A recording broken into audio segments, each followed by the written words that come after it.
জিনিসপত্রের দাম যেমনই থাক না কেন, শীত আসলেই আমাদের বাহারি খাবারের আয়োজন শুরু হয়। এবার শীতের বাহারি আয়োজনে যোগ করতে পারেন এই বট হালিম। শীতের সন্ধ্যায় এক বাটি গরম হালিম আপনাদের আড্ডাটাকে একদম জমিয়ে দেবে। একেবারে ভিন্ন ধরনের একটা রেসিপি, তাই আমি বলবো এটা তৈরি না করলে অনেক মিস করবেন। বট হালিম তৈরি করছে, তাই বট নিয়েছি 1 কেজি পরিমাণ। বটগুলোকে দেখেন আমি ছোট ছোট টুকরো করে কেটে নিচ্ছি।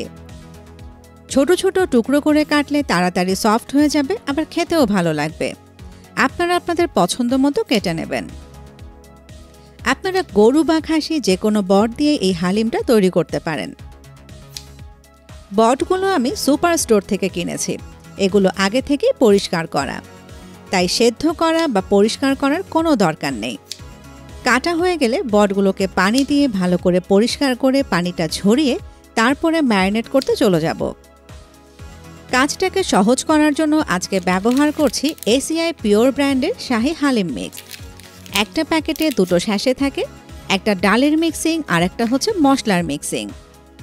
বটের মধ্যে 1 টেবিল চামচ আদা বাটা আর রসুন বাটা 1 টেবিল চামচ নিয়ে নিলাম। এবার মশলার স্যাশে থেকে 1 টেবিল চামচ পরিমাণ মশলা নিয়ে বাকিটুকু রেখে দিচ্ছি। বাকি মশলাটুকু আমি পরে ব্যবহার করব। যদিও মশলার মিক্সিংটাতে সব উপকরণ পরিমাণ মতো দেয়াই থাকে, তারপরও আমি এডিশনাল আদা বাটা আর রসুন বাটা ব্যবহার করলাম, কারণ বটে মশলার পরিমাণ একটু বেশি লাগে। এছাড়াও আমি বেশ কিছু গরম মশলা ব্যবহার করব, সেগুলো পরে দেখাচ্ছে। এবার এটাকে ঢাকনা দিয়ে ঢেকে একপাশে রেখে বাকি প্রসেসে চলে যাচ্ছে। ডালের যে মিক্সিংটা ছিল সেটার পুরোটাই একটা বাটিতে নিয়ে নিচ্ছে। এবার এতে 4 কাপ ফুটন্ত গরম পানি দিয়ে ভালো করে মিক্স করে নেব। পানি লাগবে মোট 8 কাপ। একেবারে পানি দিচ্ছি না, প্রথমে 4 কাপ পানি দিয়ে মিক্স করে এরপর আরও 4 কাপ গরম পানি দিয়ে দেব। রেডি মিক্স প্যাকেটের সুবিধা হচ্ছে কি, পারফেক্ট হালিম তৈরি করতে যা যা ডাল লাগে তা পরিমাণ মতো দেয়াই থাকে।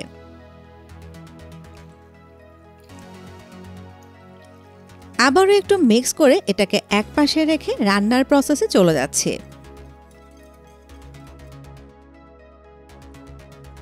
কোয়ার্টার কাপ রান্নার তেল নিয়ে নিচ্ছি। তেল এতটুকুই লাগবে, কারণ রান্নার সময় বট থেকে অনেক তেল বের হবে। তেলটা গরম হয়ে গেলে পেঁয়াজ কুচি নিয়ে নিচ্ছি 2 কাপ।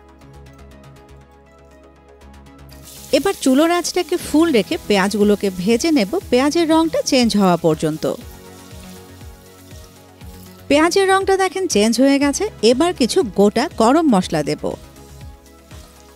আমি নিয়েছি 10-12টি গোলমরিচ, 5-6টি লং, 2টি বড় এলাচ, 2 টুকরো দারুচিনি আর 2টি তারামরি বা স্টার এন্স। এবার এগুলোকে ভাজতে থাকবো যতক্ষণ না পেঁয়াজের মধ্যে বেরেস্তার মতো রং চলে আসে। অনেকেই প্রশ্ন করবেন, মশলার মিক্সিংটাতে তো সব মশলার উপকরণ পরিমাণ মতো দেয়াই ছিল, তারপরও এডিশনাল গোটা গরম মশলাগুলো কেন দিলাম? আসলে বট রান্না করতে মাংসের চেয়ে মশলার পরিমাণ একটু বেশি লাগে। আর এই গোটা গরম মশলাগুলো যদি না দেই, তাহলে হালিম খাওয়ার সময় বটগুলো থেকে উৎকো একটা গন্ধ পেতে পারেন, যেটা অনেকেরই ভালো লাগবে না। দেখেন পেঁয়াজে বেরেস্তার রং চলে এসছে। এই পর্যায়ে ম্যারিনেট করে রাখা বটগুলো নিয়ে নিচ্ছে। এবার চুলোর আঁচটাকে ফুল রেখে বটগুলোকে তেলের মধ্যে ভেজে নেব অন্তত 5 মিনিট। এরই মাঝে দেখবেন বট থেকে অনেক পরিমাণে পানি বের হয়েছে। বট যেভাবেই রান্না করেন না কেন, রান্না করার সময় বট থেকে আসলে অনেক পানি বের হয়। বট হালিম তাই একটু ঝাল ঝাল হলেই ভালো লাগবে। আমি 5-6টির মতো কাঁচা মরিচ ছোট টুকরো করে কেটে দিচ্ছি। রান্না করতে করতে দেখবেন ঝালটাও বের হয়ে যাবে, আবার মরিচগুলো গলে যাবে। তবে ঝাল বেশি খেতে চাইলে মরিচের পরিমাণ আরও বাড়িয়েও দিতে পারেন। যেই বাটিটাতে বটগুলো ম্যারিনেট করেছিলাম তাতে ফুটন্ত গরম পানি নিয়ে ধুয়ে দিয়ে দিলাম, সেই সাথে লবণ। এবার রান্না করব বটগুলো সফট হওয়া পর্যন্ত। একই প্রসেস, ঢাকনা দেব, মাঝে মাঝে ঢাকনাটা খুলে একটু নেড়েচেড়ে দেব। এখন 2টো জরুরি কথা বলে রাখি। সুপার স্টোর থেকে কেনা বটগুলো সেদ্ধ হতে খুব একটা বেশি সময় লাগে না, তাই পানি আমি দিয়েছি 2 কাপ। তবে আপনাদের রান্নার বটগুলো যদি সফট না হয় সেক্ষেত্রে আরও কিছুটা গরম পানি অ্যাড করে দেবেন যতক্ষণ না সফট হয়। লবণ নিয়ে বলে রাখি, এবং এটা কিন্তু সবচেয়ে জরুরি। লবণ দেওয়ার পর মিক্স করে নিয়ে পানিটা একটু চেখে দেখবেন। যদি নোনতা মনে না হয় সেক্ষেত্রে আরও কিছুটা লবণ অ্যাড করবেন। এই পর্যায়ে যদি লবণের ব্যালেন্সটা আমরা ঠিক না করি, পরে কোনোভাবেই আর বটের মধ্যে লবণের পরিমাণটা অ্যাডজাস্ট করতে পারবেন না, খেতেও ভালো লাগবে না। বটগুলো সফট হয়ে গেছে, এবার বাকি মশলার পুরোটাই নিয়ে নিলাম। দেখতে পাচ্ছেন বট থেকে কতটা তেল বের হয়েছে। এবার মশলার সাথে বটগুলোকে ভেজে নেব অন্তত 10 মিনিট। এই যে এত সময় ধরে ভেজে নিচ্ছি, এতে করে এখন যে মশলাটা দিলাম তার পুরো ফ্লেভারটা এই বটের ভেতর সুন্দরভাবে ঢুকে যাবে। আপনারা ভাজার সময় এই ফ্লেভারটা টের পাবেন। ফ্লেভারটা এতটাই দারুণ আসে। এবার ফুটন্ত গরম পানিতে যে ডালগুলো ভিজিয়ে রেখেছিলাম তা দিয়ে দিচ্ছি, তবে দেওয়ার আগে অবশ্যই আবারও একটু মিক্স করে তারপরে দিতে হবে।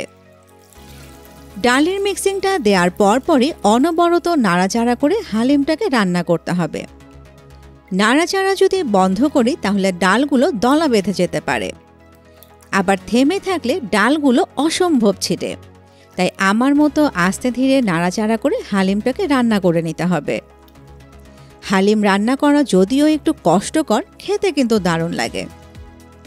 অনেকেই হয়তো ভাববেন ডালগুলো সেদ্ধ হতে বেশ সময় লাগবে, তাই প্রেসার কুকারে করবেন কিনা।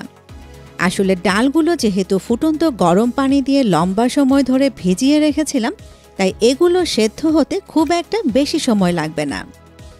নাড়াচাড়া করতে করতে যখন হালিমটা খাওয়ার মতো ঘনত্বে চলে আসবে, তখনই চুলো থেকে নামিয়ে ফেলতে হবে। মাত্র চুলো থেকে নামিয়ে আনলাম।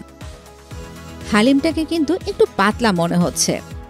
ঠান্ডা হয়ে যখন খাওয়ার মতো অবস্থায় চলে আসবে তখন দেখবেন আরও একটু ঘন হয়ে গেছে। যেহেতু বট হালিম তাই একটু গরম গরম অবস্থায় কিন্তু খেতে হবে। ঠান্ডা হয়ে গেলে বটগুলো জমে যাবে, খেতে ভালো লাগবে না। হালিম অনেকে অনেকভাবে খায়। কেউ এমনি এমনি খায়, আবার কেউ নান পরোটা লুচির সাথেও খায়। তবে সার্ভ করার আগে অবশ্যই একটু সাজিয়ে দেবেন। শসা কুচি, কাঁচামরিচ কুচি, পেঁয়াজ বেরেস্তা, ধনেপাতা যা ইচ্ছা দিতে পারেন। আবার চাইলে কিছুটা আদা কুচিও অ্যাড করতে পারেন, খেতে কিন্তু ভালোই লাগে। নতুন ধরনের একটা হালিম তৈরি করে দেখালাম। জানি না এই বট হালিম আগে কেউ কখনো খেয়েছেন কিনা। যদি না খেয়ে থাকেন অবশ্যই একবার তৈরি করবেন, আর কেমন লাগলো কমেন্টে জানাবেন। এতক্ষণ ধরে সময় দিয়ে সাথে থাকার জন্য সবাইকে অসংখ্য অসংখ্য ধন্যবাদ।